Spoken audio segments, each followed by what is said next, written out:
Hey guys, this is Lucid. We are going to be doing a new game. It's going to be playing the nation Mekone. This was voted on by my Patreon subscribers. I think as a mix of things they would like to see, but since they will also be in the same game with me, most of them probably voted nations that are weak so that they have a better shot at winning, those bastards. Anyway, so we'll talk about Mekone. Mekone is generally perceived to be one of the weaker early age nations. They have some cool strengths, but they don't have overwhelming strengths. They have some interesting, unique strengths, but they have very strong weaknesses. So, like, some nations have, like, overwhelming strength, and then, like, more and more and more, and then, like, a couple small weaknesses. Like, these guys have, like, medium strength and probably, like, large to medium weaknesses. So, it's... yeah. The things that make them good are they have good troops, they have okay mages and thugs, but they have really bad income due to this unrest mechanic that we'll talk about in a minute, but... we'll go through our mages. They're mostly fire and earth, but we get a tiny bit of air and water. I think more air than water. We get pretty decent Flagrant type troops. And these guys who are formation fighters at size 4, which is kind of sick. And they've got like super duper good protection and a shield. So these guys are really tough. So we've got really good troops. Some of our human shit is slaves, which is nice. Not these guys. Oh, like these guys are slaves. We don't really have archers, which is too bad. Oops. Additionally, our Dominion is pretty good at conflict bonus. So, like, Tipples are going to give us a fair amount of Dominion pressure. Our priests kind of suck. We really have Holy Ones. Like, we have one cap only, slow to recruit, Holy 2. But really, we have Holy Ones. The priests we do have are Inquisitors, so we're okay at getting rid of enemy Dominion, but by no means are we good. Like, we're basically, like, a Holy 1 with Inquisitor is basically a Holy 2. Now, a Holy 2 with Inquisitor is basically like a Holy 4, and that's actually a big deal. But Holy 1 with Inquisitor doesn't mean much. I mean, your Basilius can do a decent job, but yeah. I mean, in general, I don't know, but that's that. Few Inquisitors. The main weakness is that every month you get, like, between, I think it's like 1 in 15 unrest in all forted provinces. I think the average is around 8. But, yeah. You get, and that's a lot every single month. You can patrol it down, but you're still at least always going to get, like, let's say 8 unrest a month effectively calculated into your income for all your forted provinces. So there's a conflict about, do you build forts on top of high-value cities, because you end up screwing them up with unrest, like you would normally put them on farmlands. If you don't, then, yeah, you're not going to be able to spam out your shady little Peltasts as quickly, because you do need recruitment points for these guys, but anyway. That's the main problem of this. That's the number one problem of this nation, is they have bad unrest. The second problem is poor magic diversity on the mages, and they're kind of expensive. But there's cool stuff too. I see shards, like the glimmering shards of hope, for how we could potentially organize this into like a game-winning nation. It is not going to be a nation we stomp with, I don't think, but I'm certainly open to the possibility. So through the units, we've got the Scout, we've got a 60 leadership commander, which is okay but not great. The Locos at 90 gold is a pretty phenomenal commander. 80 leadership, he's Taskmaster 2, which is really good for leading our slaves. And then this means 1 morale bonus, so it's basically a 3 morale bonus to our slaves. So it's going to take them from 7 and put them at 10, which is, fightable. You don't really want, like, 10 morale troops on the front line, but if they're just there mostly to throw archers and then poke people with their spear once or twice, that's okay. So anyway, that's these guys. Decent, pretty good commanders. And then we have the Durante. And what is cool about them? Well, they're kind of cheap, which is about the only time we can say that for your mages. They get a fire or earth variety. And you could say, okay, well, what use is a fire one or an earth one? And, well, basically, for them to do much...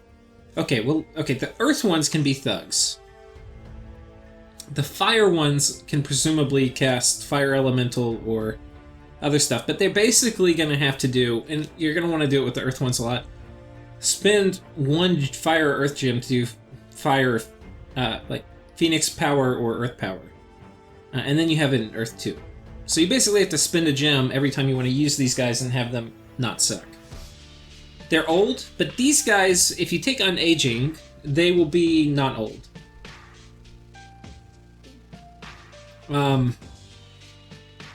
Which is going to help with their attack skill and their encumbrance.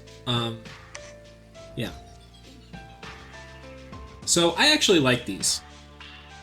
Pretty shitty research. If you go Drain, very shitty research. But if you go a little bit of magic, I mean, look. They're cheap. They can potentially be used in a pinch to thug. I like them. I mean, I don't have an issue with them. They may be an important part of my strategy. So that's the Durante.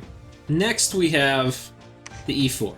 Now the Efor is in some ways the same as the Durante. They get fire or earth, but in this case they come with both. But you're like, okay, great, you're a level 1.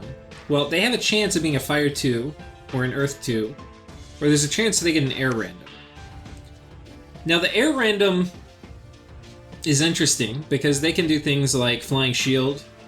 They're probably your best thugs. They can, with throwing a few gems on them, they can do mist form, they can do flying shield, or dancing shield, or whatever the frick it's called. Summon earth power, iron skin. Let's do it again in order. So it would be earth power, iron skin, probably dancing shield, then probably temper flesh maybe, or fire shield depending on what you were fighting, and then dancing shield, and then mist form. So that's 5, and that would take a few gems. But yeah, you then have somebody very, very hard to kill. And then potentially in the late game, these guys can Phoenix Pyre. So now when you think about it, you've got somebody who's getting off almost all the super combatant stuff with a decent HP pool. You make some of these, I think they get less old. Like, you won't be able to get them young, but I think, and I could be wrong, I think they get less old if you take on aging. But that could be totally wrong. We'll find out in the game. Anyway. The Earth randoms, they're probably your best army buffers with Legions, Steel, Strength of Giants. The Fire randoms, they can potentially do Flaming Arrows. You need F2 to start on the Flaming Arrow path, which is nice if you have a horde of these guys.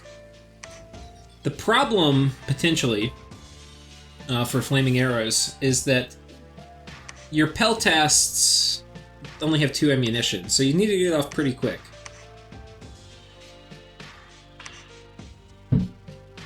Okay. Now I have the pole mark. This guy's cap only. And whereas these guys could, like, thug if you give them some budget gear, these guys need nothing to thug. They're Earth 2, Fire 2, no randoms. They're sacred, but they can't bless themselves. Some people are like, well, I have this really cool guy that is 300 gold. He's cap only. You can recruit 1 a turn. Look at the great gear they have. Let's give them a good bless. I cannot think of a worse... Like, this is... Like, taking a bless primarily for these guys is pretty bad. I mean, like, what I would consider taking for a bless are... There's a few blesses where you only have to be sacred. You don't have to be blessed. Like, larger. Larger could work, but then you lose... You can't put these guys in a square with someone else. You could give them a bottle of holy water, but then you're, like, having to build an item that's going to do something which you could have probably just built an item to do anyway. And then you're like, well, I could have put like a lot of stuff on that bless that's going to be better than a normal item. And now it's just like, well then why, why? It's just one unit and you have to build an item to do it. And you don't even have great water access, which is the way to do it. Like this guy can get a water. I think that's it.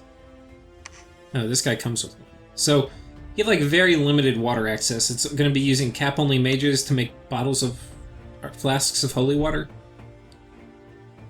You can have them run in with a priest that fluffs them, which is okay. But, I mean, I think, like, the point for me of these guys is that they're cheap, and you don't need a lot of stuff for them. So don't put a lot of stuff on them. Like, making, like, how much better are they going to be with a bless than they are already? They're already really good. They're kind of expensive. How I see using them, and I'll just go through some of my strategies I plan on using in the game, is that these guys are formation fighter, which means that you can take some of these guys, who we'll talk about in a minute, but you can glue them together, like put them on guard commander. This guy can do summon earth power and cast Iron Warriors twice or 3 times, and he'll probably get up to himself plus 3 other of these guys with Iron Warriors cast on. And these guys with Iron Warriors are pretty damn scary. The other thing, and he could potentially do Legions of Steel. Like you could, especially if you gave him a little bit of reinvigoration gear, but again, he doesn't need gear. You could do Summon Earth Powers, Iron Warriors, and maybe that's enough actually. Maybe you only have 1 bodyguard on them, right? And they do Iron Warriors, very high chance it hits him and the bodyguard. Then you do Legions of Steel, and you give this guy a bracer of protection. He's going to be high 30s for protection. Mid to high 30s. I mean, it'll be probably like 35, 36, I don't know. It'll be high. Now, why does that matter? Well, he's a combat caster.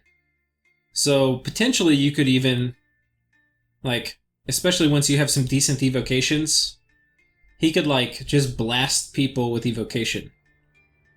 Or you could just have him go chop through things. So I think it depends how you want to do it.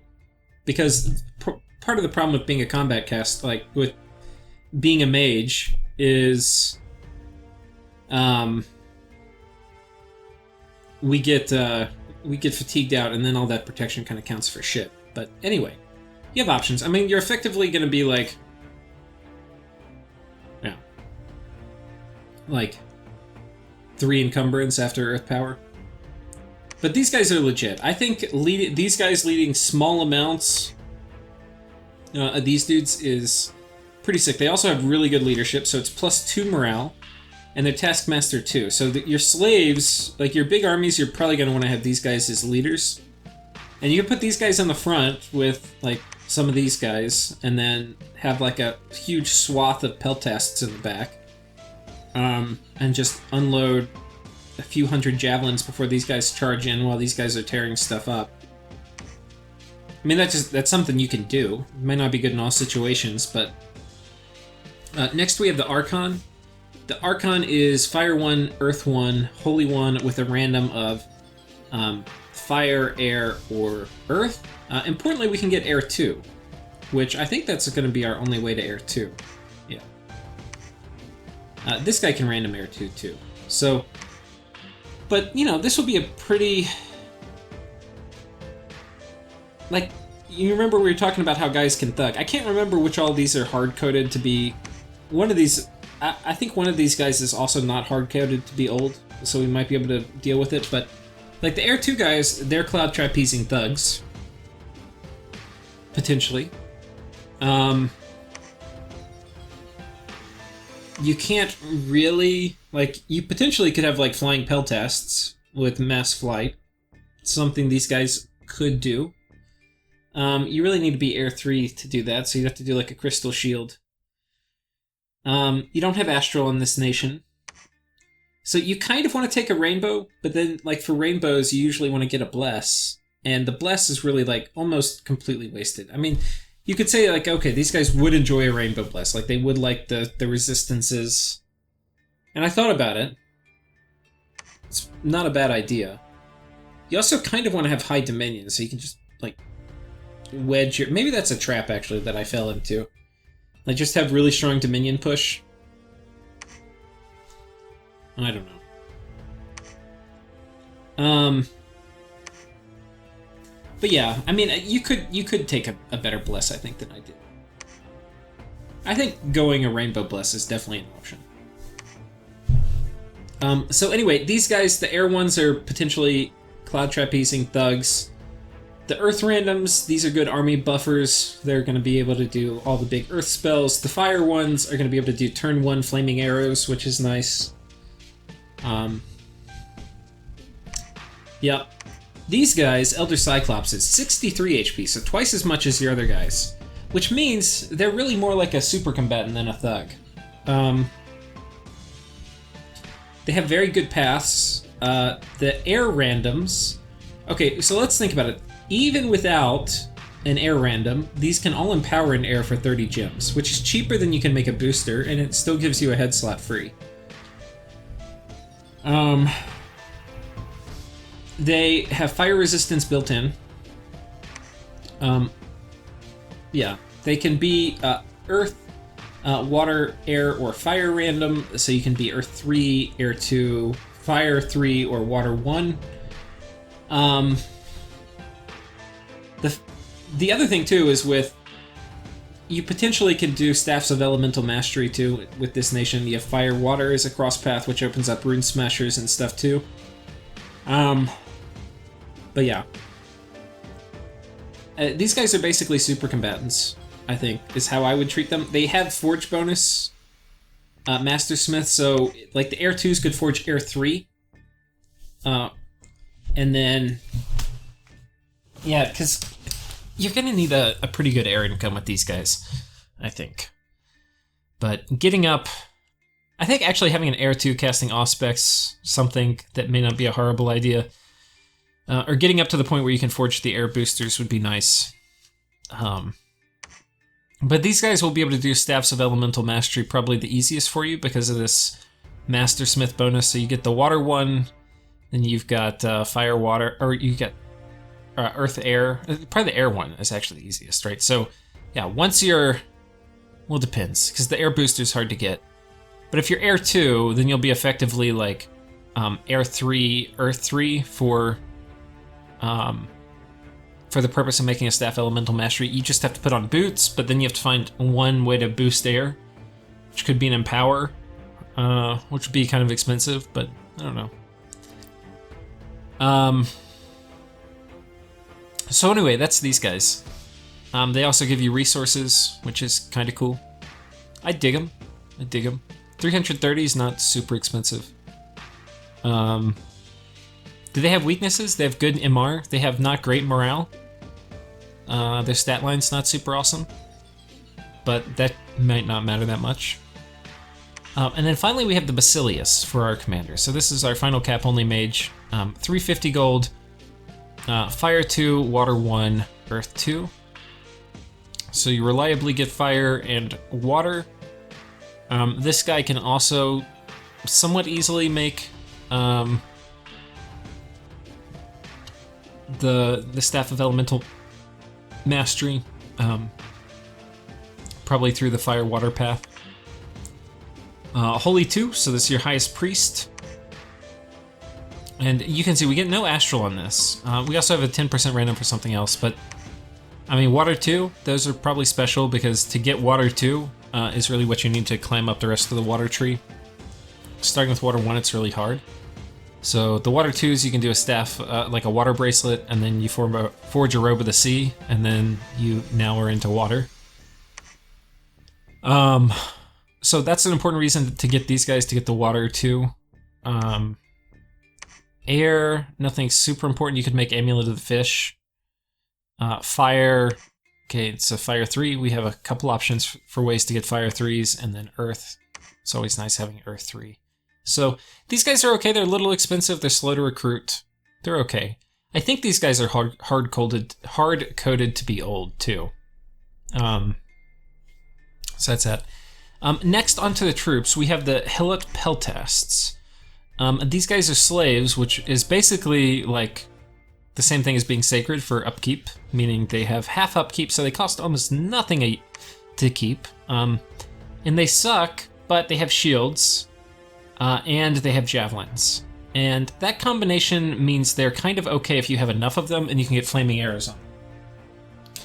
So the javelins, I only have 2, but 2 salvos of javelins with flaming arrows is pretty strong if you have like 300 of these guys. And at 8 gold apiece, 300 actually is not terribly expensive. That's like, I mean, it's less than 600 bucks. So, like, or 3,000 bucks, sorry.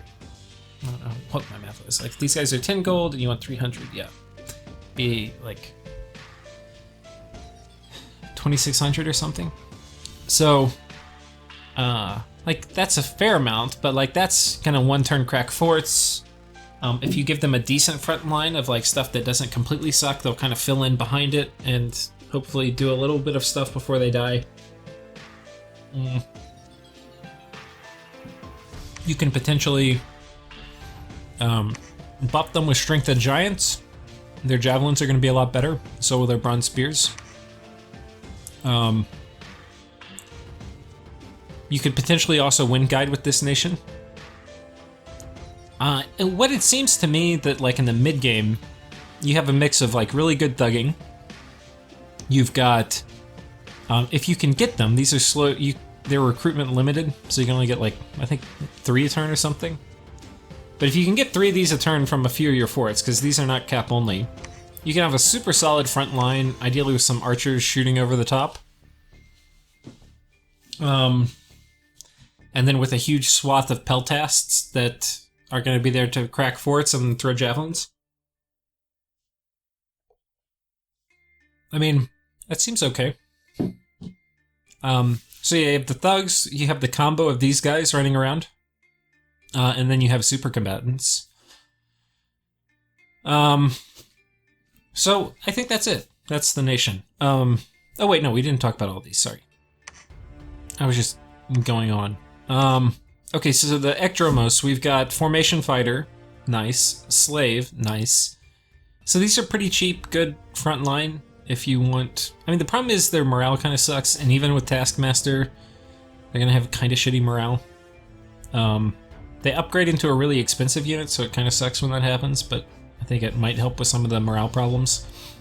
You can mix them in with other units that have better morale to kind of take care of this issue. So they're okay. It's probably worth trying for expansion. I think expansion generally favors javelins, though. Javelins are really nice.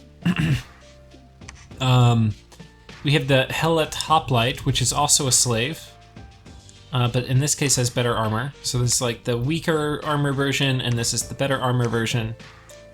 And then we have these guys, the Parakochi Peltast, and these guys are basically like your other Peltast, but they have good morale and they have decent javelins.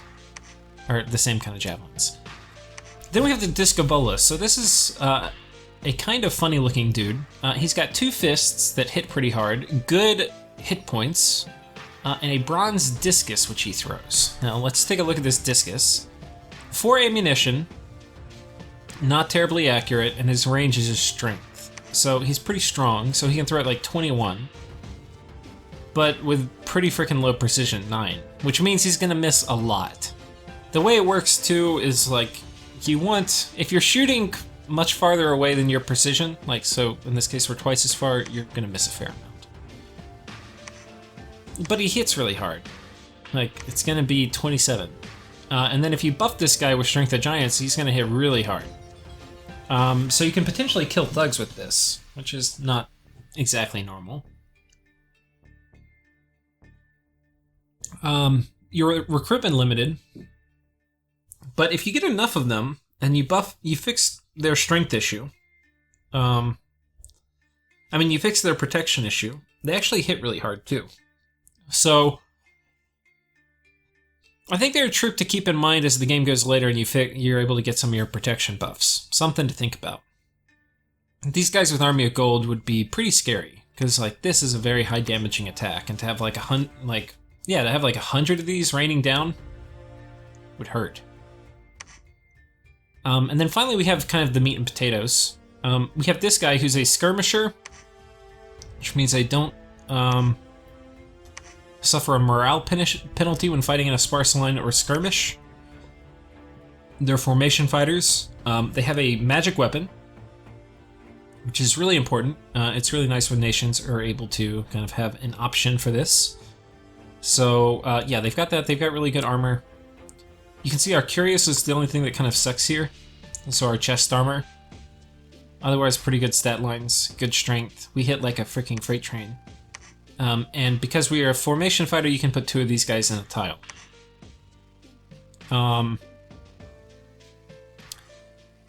So that is that. Now, what else do we have? We've got these guys who are the better version. Instead of the 13 armor Curious, we've got a Gleaming Hauberk, which is magic, so it's going to break less frequently due to things like destruction, and they're formation fighter also. So yeah, they're pretty sick. I would say they're definitely worth 40 gold. If any troop was worth 40 gold that was not sacred, this one probably would be. They're recruitment limited, so I think you probably just want to shit these out, and if they take buffs really well.